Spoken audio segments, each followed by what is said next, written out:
सो ये इस ड्रामे का लास्ट पार्ट है जहाँ प्रेमा कॉल पर विन को बता रही है कि वॉइस रिकॉर्डिंग करने वाला एंड फोटोज लीक करने वाले दोनों अलग अलग हैं।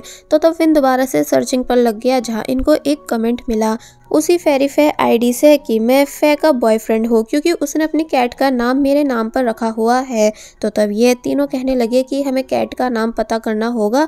कि तभी विन बोला कि वैसे मुझे मॉक पर शक है क्योंकि वो हर टाइम फे के आगे पीछे रहता था एंड उसकी फोटोज क्लिक करता था, इसलिए क्या पता डेटिंग का सुनकर सबसे ज्यादा हर्ट वही हुआ हो जो उसने ऐसा किया। इसलिए तभी उसने ये सब बातें फिन को भी बता दी कि तुम अभी मॉक के बैग को चेक करो कि क्या उसमें एसिड तो नहीं।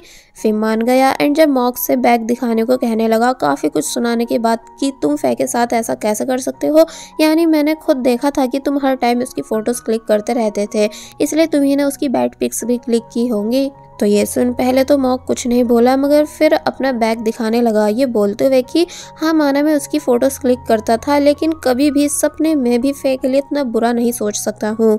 तो ये सुन फिल्म चुप हो जाता है और वही फाइनली पॉल को फे की एक क्लिप मिल गई जिसमें वो अपनी कैट के बारे में बता रही है। और फिर जब जैसी फे ने बताया कि इसका नाम जेरी है तो ये सुन वो तीनों शॉक रह गए कि इसका मतलब फिल्म और मॉक का दोस्त जेरी ही फेरी फे है। इसलिए विन ने ये पूरी बात प्रीमा को भी बता दी एंड जब एन से पूछने लगा कि जेरी कहाँ है, तुम उसी के साथ थी ना, तो तब वो बताती है कि वो मुझे एक जगह लॉक करके चला गया है क्योंकि हमें फे की लोकेशन के बारे में पता चल गया था, पता नहीं उसने ऐसा क्यों किया। तो ये सुन विन जब जैसी एन को भी सारी सच्चाई बताता है कि फोटोज़ को लीक जेरी नहीं किया था तो ये सुन वो भी काफ़ी बुरी तरह शॉक रह गई, इसलिए अपनी लोकेशन सेंड करने लगी विन को ताकि ये सब भी यहाँ आकर फे को ढूंढ सके एंड जेरी को पकड़ सकें। और वहीं हम फाइनली फे को देखते हैं जो कि किसी होटल में है एंड तभी अपनी कैट के पास आई, लेकिन जब जैसी देखती है कि उसकी कैट तो गायब है इसलिए वो काफ़ी ज़्यादा परेशान हो गई एंड सब जगह अपनी कैट को ढूंढने लगी कि तुम कहाँ हो।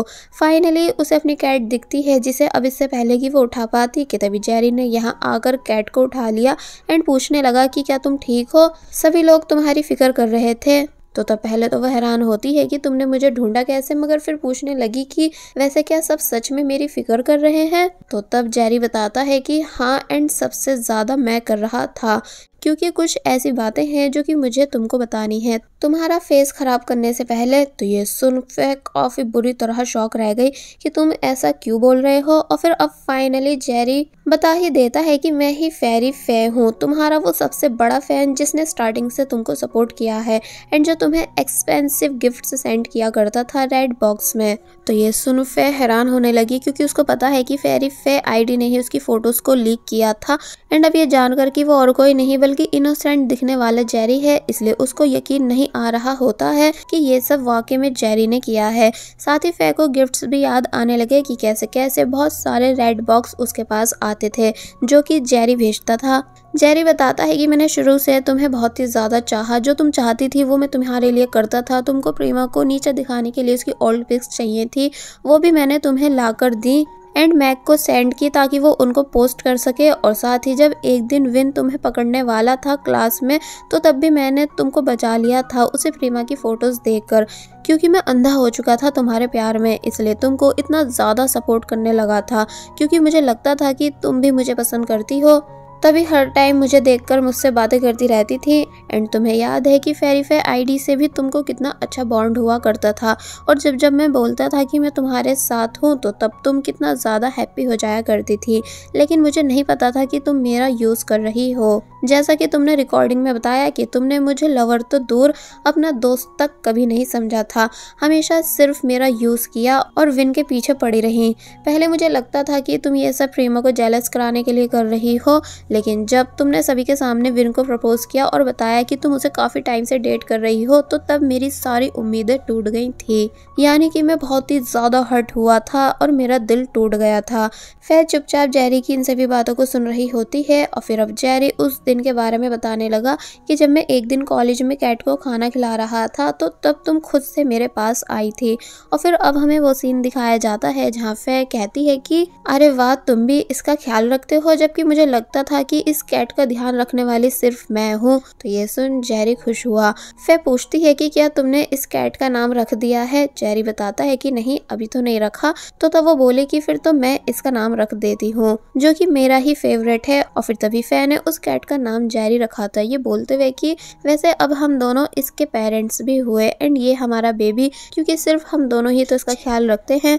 इस बात को सुनकर जेरी ध्यान से फे को देखने लग जाता है, क्योंकि उसको लगा कि फे उसे लाइक करती है, इसलिए इतना सब कह रही है। इसलिए प्रेजेंट में कहने लगा कि हमने अपने इस बच्चे का बहुत अच्छे से ध्यान रखा, तुम इसकी मदर थी, लेकिन अब मैं ये फैमिली ख़त्म कर रहा हूँ, क्योंकि मुझे समझ आ चुका है कि तुम सिर्फ लड़कों का यूज़ करती हो उनकी अटेंशन पाने के लिए। और फिर जब जैसी कैट का गला भींच कर कैट को जान से मारने की कोशिश करने लगा, जिस वजह से कैट चिल्ला भी रही थी, तो तब फे बहुत ही ज़्यादा परेशान हुई। इसलिए वो जैसे तैसे जेरी को रोकती है, ये बताकर कि मैं भी तुमको लाइक करती हूँ, यानी मुझे नहीं पता था कि फेरी फे तुम हो जिसने अभी तक मुझे इतना ज़्यादा सपोर्ट किया, इसलिए चलो हम दोनों एक नई शुरुआत करते हैं। तुम प्लीज़ पहले इस कैट को छोड़ दो, साथ ही अब मैं कभी तुम्हें हर्ट नहीं करूँगी, हमेशा सिर्फ तुम्हारे ही साथ रहूँगी। तो ये सुन जेरी जब जैसी थोड़ा शांत होता है कि तभी फे ने एक जोरदार थप्पड़ जेरी को मारा और जेरी को साइको कहने लगी। और फिर जब जैसी गुस्से में अपनी कैट को लेकर यहाँ से भागती है इस धमकी के साथ कि वो जेरी को अरेस्ट करा देगी, तो तब जेरी जोर जोर से हंसने लगा एंड बोला कि मुझे पता था कि तुम ऐसे बाज आने वाली नहीं हो, इसलिए अब मैं पक्का तुम्हारे फेस को एसिड से खराब कर दूंगा ताकि तुम्हारे इस घमंड को तोड़ सकूं। और फिर तभी फे के पीछे चला जाता है। दूसरी तरफ हम देखते हैं कि बाकी सब लोग भी इस जगह आ चुके हैं एंड अलग अलग होकर फे को ढूंढने लगे। तो वहीं फे भाग रही होती है। एक्चुअली यहाँ से बाहर निकलने का कोई रास्ता है ही नहीं, यानी सभी रास्ते क्लोज थे, इसलिए फे कुछ बॉक्स के पीछे छुप गई अपनी कैट को लेकर। लेकिन वहीं जेरी जो कि ये बोलते हुए आ रहा था कि तुम जितनी चाहो उतनी कोशिश कर लो, तब भी मुझसे बच नहीं पाओगी। और फिर तभी उस जगह भी आ गया जहाँ फे है, ये कहते हुए कि आज मैं तुमको तुम्हारी औकात दिखाकर ही रहूंगा, और फिर जब तुम अगली बन जाओगी तो तब कोई भी तुम्हें पसंद नहीं करेगा। फे का डर के मारे बुरा हाल होने लग जाता है जेरी की इन सभी बातों को सुनकर, क्योंकि वो समझ चुकी है कि अब वो उसके फेस को खराब कर देगा। तो वहीं जेरी उन बॉक्स को मारने लगा, क्योंकि उसे पता है कि फे भी यहीं पर है एंड उसने एसिड की बोतल को भी अपने हाथ में ले रखा होता है। दूसरी तरफ प्रीमा जो कि इसी जगह के आसपास है कि तभी उसको फे की जोर से चिल्लाने की आवाज़ आई, इसलिए जहाँ से आवाज़ आ रही होती है वो उस डायरेक्शन में भागती है। और वही मॉग भी भागता हुआ विन और सैंड के पास आया एंड जब पूछ ही रहा था कि फे या जेरी कहाँ है, कि तभी इन्हें जेरी भागता हुआ दिखा, जो कि हंस भी रहा था। इसलिए मॉग जेरी का पीछा करता है उसको पकड़ने के लिए। तो वही सैंड एंड विन उस डायरेक्शन में जाने लगे जहाँ से जेरी भागता हुआ आ रहा था। मॉग फाइनली काफ़ी भागने के बाद जेरी को पकड़ लेता है एंड जब पूछने लगा कि तुमने फे के साथ क्या किया है, तो तब वो बोला कि मैंने उसको परमिशन दे दी है, देख लेना अब वो कभी और किसी लड़के के साथ खिलवाड़ नहीं करेगी। तो ये सुन मॉग शॉक रह गया। और वहीं प्रीमा जिसको फाइनली फे मिल चुकी है, जो कि रो रही थी, साथ ही उसके पास एसिड की बोतल भी पड़ी हुई थी, इसलिए उसने विन को कॉल की एंड सब बता दिया कि फे को मैंने ढूंढ लिया है, तुम पहले एम्बुलेंस को कॉल कर दो। और फिर जब धीरे धीरे फे के पास आने लगी ताकि उसे चुप करा सके, लेकिन तभी फे ने प्रीमा को धक्का दिया, जिस वजह से उसका हाथ गिरे हुए एसिड पर लग जाता है। बट प्रीमा का हाथ एसिड से जलता ही नहीं, इसका मतलब ये एसिड नहीं है बल्कि कोई दूसरा लिक्विड था। लेकिन ये बात फे को पता नहीं थी, यानी उसको लग रहा होता है कि उसका फेस अब हमेशा के लिए एसिड की वजह से खराब हो चुका है, यानी अब वो हमेशा के लिए अगली बन चुकी है। मगर जब प्रीमा जैसे तैसे फे को मनाकर मिरर दिखाती है कि देखो तुम बिल्कुल ठीक हो, यानी तुम्हारा फेस खराब नहीं हुआ है, तो तब जाकर वो थोड़ा शांत हुई एंड ध्यान से खुद को देखने लगी।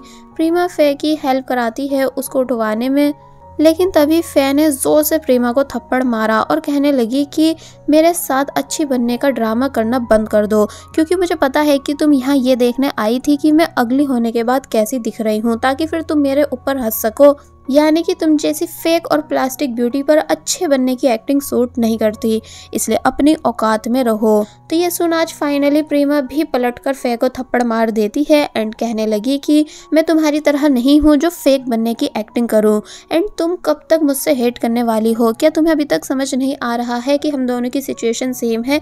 यानी तुमने भी लोगों से परेशान होकर प्रीटी बनने के लिए इतनी मेहनत की, और मैंने भी हद से ज़्यादा दर्द को बर्दाश्त करके अपने फेस को ठीक कराया, क्योंकि हम दोनों ही समाज से डरे हुए थे और यही वजह है कि हमने ब्यूटी स्टैंडर्ड को इतना बढ़ा दिया। मैं तुमसे हेट करना चाहती हूँ, लेकिन जब से मैंने दुनिया को समझा है कि वो कैसी है, तब से मैं तुमसे हेट नहीं कर पा रही हूँ। इसलिए क्या हम प्लीज़ इस लड़ाई को ख़त्म नहीं कर सकते?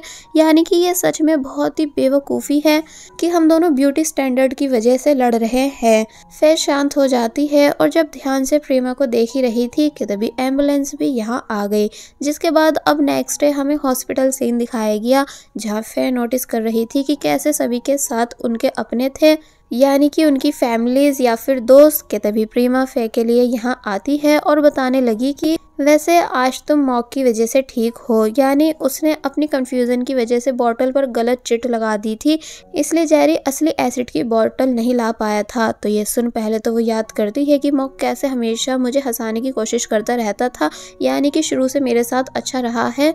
और फिर अब वो सीन दिखाया गया कि एसिड की बॉटल और नॉर्मल लिक्विड की बॉटल मॉक से मिक्स हो गई थी, इसलिए उसने अपने आइडिया से चिट लगा दी थी, ये बोलकर कि जो होगा देखा जाएगा। लेकिन ये बात जेरी को पता नहीं थी, इसलिए वो गलत बॉटल को एसिड बॉटल समझकर अपने साथ ले आया था। इसका मतलब आज फे मॉक की ही वजह से बच पाई है। प्रीमा ने जेरी के बारे में भी बताया कि उसको अरेस्ट कर लिया गया है, लेकिन हम कोशिश कर रहे हैं उसकी सज़ा को कम कराने की एंड उसका डॉक्टर से इलाज कराने की। तो तब फे ये सब सुनने के बाद कुछ नहीं बोली। प्रीमा फे के पास बैठती है एंड पूछने लगी कि माना हमारी लाइफ में बहुत कुछ हो चुका है, मगर मैं तुमको अकेले छोड़ नहीं सकती हूँ, क्योंकि मुझे पता है कि अकेले रहना कैसा होता है। इसलिए क्या हम दोनों फिर से अच्छे दोस्त नहीं बन सकते हैं? तो ये सुन फे हैरानी से प्रीमा को देखने लगी, क्योंकि उसे यकीन नहीं आ रहा है कि इतना सब करने के बाद भी प्रीमा उसे माफ़ कर रही है। और फिर तभी वो उस सभी टाइम को याद करने लगी जब ये दोनों साथ में थी, यानी जब इन दोनों ने स्टार्टिंग में दोस्ती की थी। इसलिए फाइनली फे इमोशनल होकर प्रीमा से वापस दोस्ती कर लेती है। तो तब प्रीमा भी काफ़ी ज़्यादा इमोशनल एंड खुश हुई। अब हमें कुछ दिन बाद का सीन दिखाया गया कि कैसे सभी बैठकर परफ्यूम बना रहे हैं कि तभी फे भी इन सभी के पास आई। तो तब सभी लोग फे को देखकर उसे हेलो करने लगे। एक्चुअली सभी ने फे को माफ़ करके फिर से उससे दोस्ती कर ली है एंड यहाँ सभी अच्छे से ही एक दूसरे से बातें कर रहे होते हैं। फ्लैशबैक में हमें दिखाया गया कि फे ने मैक से भी माफ़ी मांगी थी, क्योंकि उसी की वजह से मैक का पूरा एक सेमेस्टर ख़राब हुआ। लेकिन मैक के एक्सप्रेशन से ऐसा लग रहा था कि जैसे उसने फे को माफ़ नहीं किया है। इसलिए प्रेजेंट में एन कहने लगी कि अगर मैक तुम्हें माफ़ नहीं करता है तो तुम प्लीज़ ज़्यादा माइंड मत करना। तो तब वो बोली कि कोई नहीं, आई थिंक मैं यही डिज़र्व करती हूँ, यानी मैंने इतनी ज़्यादा चीज़ें ख़राब कर रखी हैं कि उनको ठीक होने में बहुत टाइम लगने वाला है। तो तब सभी समझाने लगे कि तुम सैड मत हो, सब धीरे धीरे ठीक हो जाएगा। फिम एंड मॉक ये दोनों भी यहाँ आ गए, जिसके बाद ये सभी बैठकर साथ में परफ्यूम बनाने लगे। तो वहीं मिस लिंडा भी इन सभी को खुश देखकर काफ़ी ज़्यादा खुश हो रही थी। और फिर अब वो अपने हस्बैंड यानी विन के फादर से मिलने आई, जहाँ पहले तो वो मिस लिंडा को थैंक्स करते हैं आने के लिए, क्योंकि उन्हें बिलीव नहीं आ रहा था कि मिस लिंडा ने उन्हें अवॉइड नहीं किया। इसलिए वो दिल से मिस लिंडा से माफ़ी मांगने लगे, ये बोलते हुए कि पास्ट में सारी गलती मेरी थी, इसलिए प्लीज़ मुझे माफ़ कर दो सभी चीज़ों के लिए। मिस लिंडा स्माइल करती हैं जैसे कि उन्होंने उनको माफ़ कर दिया हो, और फिर बोलने लगी कि वैसे मुझे आपसे बिजनेस की बात करनी है, यानी आपको आपके होटल के लिए सिग्नेचर एयर परफ्यूम चाहिए है ना? तो तब वो कहते हैं कि हाँ, क्या तुम प्लीज़ मेरे लिए वो बनाओगी? तो तब इस बात के लिए वो मान गई। दोनों आराम से बैठकर बातें करने लग जाते हैं। इसका मतलब फाइनली इन दोनों के बीच भी सब ठीक हो चुका है। और वही प्रीमा और उसके फ्रेंड्स जो कि अब जा रहे हैं। तो तब प्रीमा ने जाने से पहले 2 न्यू परफ्यूम के आइडिया सेंड को सेंड किए, ये कहते हुए कि इसमें से एक तुम्हारे लिए और दूसरा तुम्हारी समवन स्पेशल के लिए। तो तब सैंड सरप्राइज रह गया कि भला तुम्हें कैसे पता चला कि मैंने न्यू गर्लफ्रेंड बना ली है? तो तब वो बोली इसलिए क्योंकि मैं तुमको बहुत अच्छे से जानती हूँ कि तुम ज़्यादा टाइम सिंगल नहीं रह सकते हो। तो तब वो हंसता है। अब जैसे ये सब बाहर आए तो तब मिमी तो अपने न्यू बॉयफ्रेंड के साथ यहाँ से चली गई, जो कि इन सभी का सीनियर है। तो तब सभी मिमी के लिए काफ़ी ज़्यादा खुश हो रहे थे।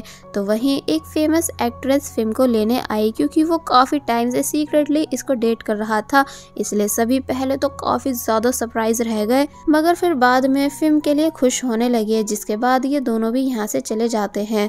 मॉक सोचता है कि उसे फे के साथ चलने का पूछना चाहिए, लेकिन फे को एन अपने साथ लेकर जाने लगी ताकि मॉक को परेशान कर सके। तो तब पॉल मॉक से बोला कि तुम उदास मत हो, मैं हूं ना तुम्हारे साथ, यानी प्रेमा को तो विन लेने आने वाला है, इसलिए तुम मेरे साथ चलो। और फिर जब जैसे ये दोनों भी यहाँ से चले गए तो तब फाइनली प्रेमा को लेने विन आया।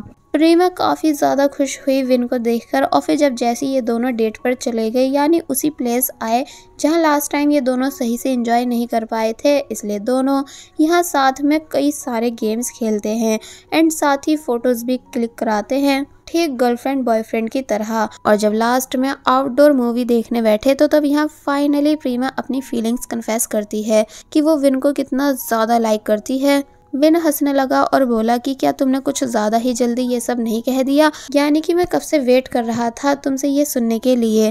प्रेमा हंसती है, साथ ही शर्मा भी रही थी कि तभी विन ने डायरेक्ट प्रेमा को किस की। तो तब प्रेमा बहुत ही ज़्यादा खुश हुई क्योंकि अब फाइनली इन दोनों की भी हैप्पी एंडिंग हो चुकी थी। और बस फिर इसी सीन के साथ ये ड्रामा यहीं पर एंड हो जाता है। There was a time when you had me falling to the ground.